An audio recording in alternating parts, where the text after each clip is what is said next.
kulang sa Kanya. Mga pagkakamali na alam mo, pero hindi namamansin ng asawa. Kumain na lang ng asawa mo, pero inuunawa ka na. Pero mas malinis dito.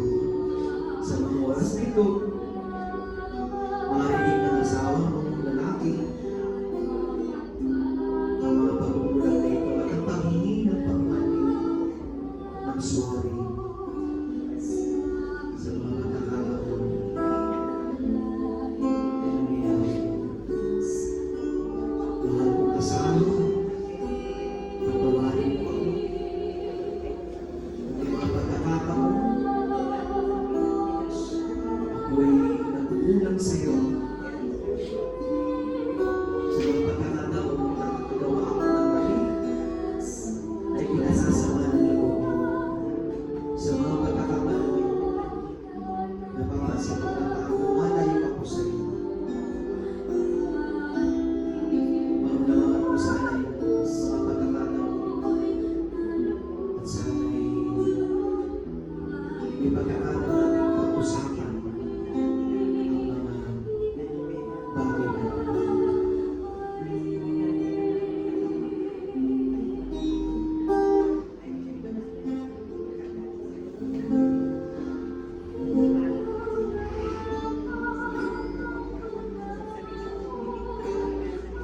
at ako bilang lingkod ng Panginoon, itinatas ko ang aking kamay ngayon kapag kayo'y ipanalangin.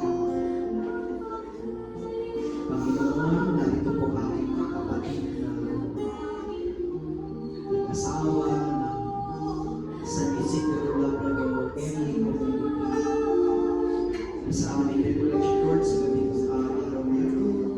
I pray for them, Lord God, na maging matatag ang kanilang pagsasama. Maspasan mo, Panginoon, kung meron mga hindi pagkakaunawaan, kung may mga pagkakataon na sila ay nakakasundo, bigyan mo sila ng biyaya ng grasya, Lord, na mag-usap.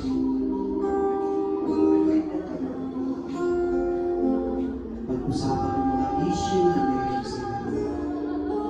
Pag naging piliin yung magkasundo, imbes na magkamayo, mag-usap kung paano ma-resolve ang mga hindi pagkakaunawan ng conflicts. May we always choose to resolve our conflicts peacefully rather than divide. May we have that courage to choose love, kindness, empathy, understanding, rather than division, hatred, and failure. Holy Spirit, we ask you now to give us your grace, your blessing upon these couples. O come, Holy Spirit, fill the hearts of your faithful and kindle in them the fire of the love. Send forth your Spirit, and you shall decorate them, and you shall bring the face of your mahal ng Espiritu Santo, paspasan ko mga kapatid ko ito, mga mag-asawa, na sa pamamagitan po ng marriage encounter, community ni Lord na mapanitili nila ng matatagan bilang mga asawa. Para sa mga anak,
let your sweet healing power, Lord, let your sweet healing power touch us and make us whole, us and make us whole. Halina, Espiritu Santo, kinakailangan ka. Halina, Espiritu Santo, kinakailangan ka.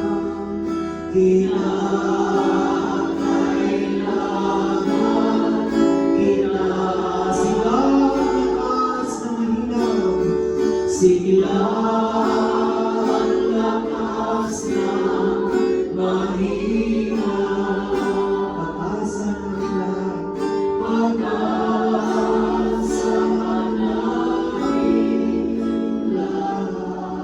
O Banal na Espiritu Santo, ikaw ang aming patnubay, ikaw ang ilaw na aming sumusubaybay sa amin. Salamat, Panginoon, sa patuloy mong paggabay sa mga mag-asawa. Mamanatili naman nila, Panginoon, ang kanilang ugnayan dahil sa iyo. Kasi naniniwala kami, Panginoon, kapag ikaw ang nasa gitna ng mag-asawa, naroon ang kapayapaan, naroon ang pagmamahal. Kaya Lord, maraming salamat sa patuloy mong pamamagitan sa amin, sa community. I pray for this community, sa mga elders ng community na ito, sa mga leaders ng community na ito na nagtataguyod ng marriage encounter dito sa aming parokya. May we be instruments of marriage in God's hands sa ibang mga couple. Sa pamamagitan nila, Panginoon, maging halimbawa sila sa iba pang mga mag-asawa na magiging bahagi ng community ng San Isidro Labrador MD Community. Lahat ng ito, Panginoon, ay aming ipinataas sa iyo. Sa matamis na pangalan ng anak na si Jesus, na bubuhay na lahari, magpasapalatandaan. Thank you, Jesus. Hallelujah. Praise the name of the Lord. Palakpakan po natin yung Panginoon. Praise Jesus. Praise the name of the Lord. Tayo na magsingbo. Okay, kasi pagkalipas po ng amin na taon,